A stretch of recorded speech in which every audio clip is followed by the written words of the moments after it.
ये कहानी 4 स्त्रियों की है जो आत्मज्ञान पाने के लिए भिक्षुणी बनना चाहती थी। यह स्त्रियां काफी गुरुओं के पास जाती हैं, लेकिन कोई भी इन्हें दीक्षा देने को तैयार नहीं होता। फिर उन स्त्रियों को एक ऐसे गुरु के बारे में पता चलता है जो इन सब गुरुओं से बिल्कुल अलग होते हैं, क्योंकि उनका किसी को भी शिष्य बनाने का तरीका सबसे अलग था। वह सबको बहुत अलग तरीके से शिष्य बनाते थे, चाहे कोई स्त्री हो या पुरुष। वह सभी को शिष्य बनाने से पहले उनसे एक प्रश्न पूछा करते थे। वो सभी चारों स्त्रियां बहुत ही आशा के साथ उन गुरुओं के पास जाती हैं। अब वो उनके पास पहुंचकर उन्हें प्रणाम करती हैं। तब वो गुरुजी उनसे उनके आने का कारण पूछते हैं। तब वो चारों स्त्रियां कहती हैं कि गुरुदेव, हमने अपने जीवन में मन की शांति खोजी, लेकिन वो शांति हमें कहीं नहीं मिली, जिसकी तलाश में हम ना जाने कब और कहां उसके लिए नहीं भटके। हम आपसे दीक्षा लेकर भिक्षुणी बनना चाहते हैं और परम सत्य की खोज में लगना चाहते हैं। वह गुरु कहते हैं कि ठीक है, मैं तुम्हें दीक्षा दूंगा, लेकिन उसके लिए तुम्हें मेरे प्रश्न का उत्तर देना होगा। यदि तुम मेरे प्रश्न का उत्तर सही नहीं दे पाती हो तो मैं तुम्हें दीक्षा नहीं दूंगा। प्रश्न बहुत सरल है, क्या तुम तैयार हो? तब वो चारों स्त्रियां कहती हैं कि ठीक है गुरुदेव, हम तैयार हैं। अब वो गुरुजी कहते हैं तो ठीक है, फिर तुम चारों में से जो सबसे पहले उत्तर देना चाहती है वो यहाँ रुके, बाकी सब कुछ दूरी पर जाकर खड़े हो जाओ, ताकि वह ना तो प्रश्न सुन सके और ना ही उत्तर। वह स्त्रियां ऐसा ही करती हैं और वह अलग जाकर खड़ी हो जाती हैं। तब गुरु पहली स्त्री से प्रश्न पूछते हैं। मान लो तुम एक नाव में हो जिसमें 20 पुरुष हैं और तुम अकेली स्त्री हो। वो नाव समुद्र में कहीं खो गई है। दूर दूर तक कोई किनारा नजर नहीं आ रहा है। अचानक तुम सब लोगों को निर्जन द्वीप दिखता है। तुम सब लोग उस द्वीप की तरफ धीरे धीरे बढ़ने लगते हो। तुम यह बात जानती हो कि उस नाव में 20 पुरुष हैं और तुम अकेली स्त्री हो। अब तुम यह सोच रही हो कि उस निर्जन द्वीप पर पहुंचने के बाद तुम्हारे साथ क्या होगा। तब वह गुरु उस स्त्री से पूछते हैं कि तुम बताओ, उस परिस्थिति में तुम क्या करोगी।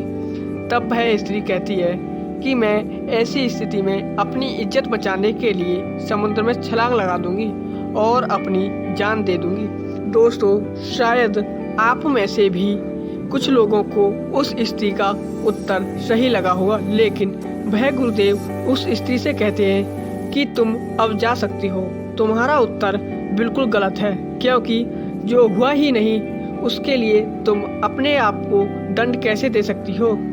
उस स्त्री ने तो यह उत्तर बहुत सोच समझकर दिया था, लेकिन गुरुजी कह रहे हैं कि यह उत्तर गलत है और वह स्त्री बहुत ही निराशा के साथ वहां से चली जाती है। तब दूसरी स्त्री आती है।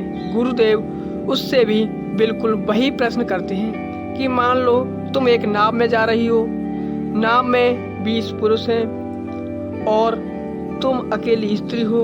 वह नाव समुद्र में कहीं खो गई है, उसे कोई किनारा नहीं मिल रहा। अचानक उन्हें एक निर्जन द्वीप नजर आता है। वह उस द्वीप की तरफ आगे बढ़ने लगते हैं और तुम्हारे भीतर यह चल रहा है कि तुम अकेली हो। वहां पहुंचने के बाद तुम्हारे साथ क्या होगा।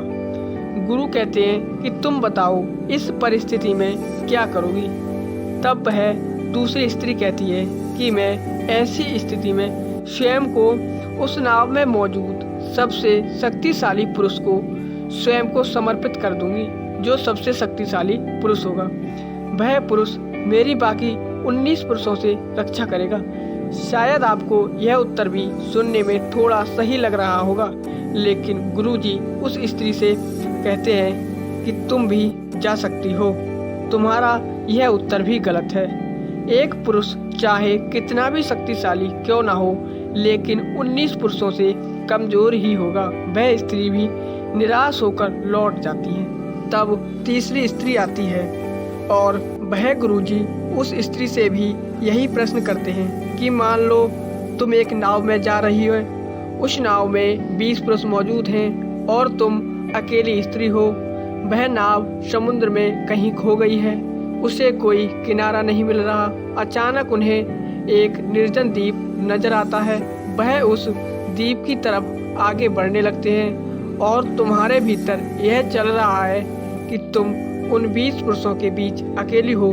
वहां पहुंचने के बाद तुम्हारे साथ क्या होगा?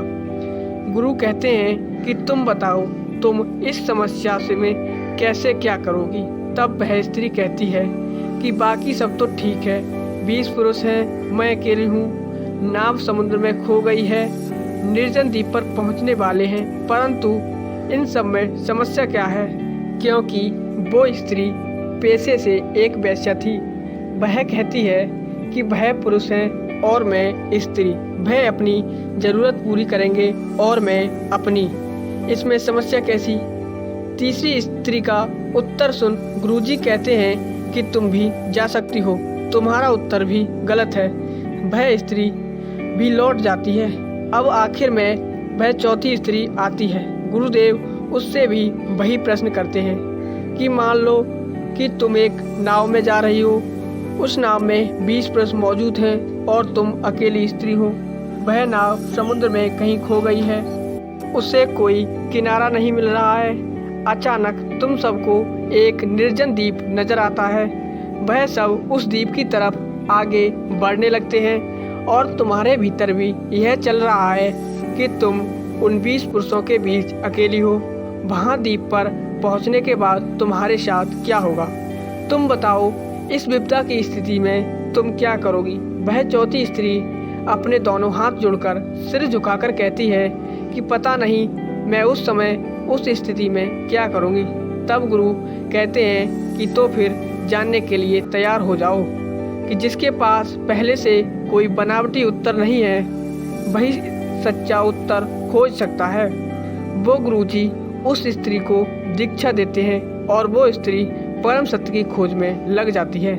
दोस्तों, अक्सर हमारे मन में कभी किसी को दूर से ही देखकर मन में अजीब अजीब से विचार आने लगते हैं, लेकिन कभी हम ये नहीं सोचते कि उसके मन में हमारे प्रति कैसा भाव है, हमारे लिए गलत भाव है या अच्छा। जैसे कि उन तीनों स्त्रियों ने अपने मन में उन 20 पुरुषों के लिए नकारात्मक विचार पैदा कर लिए, पर हमें ऐसा नहीं करना चाहिए।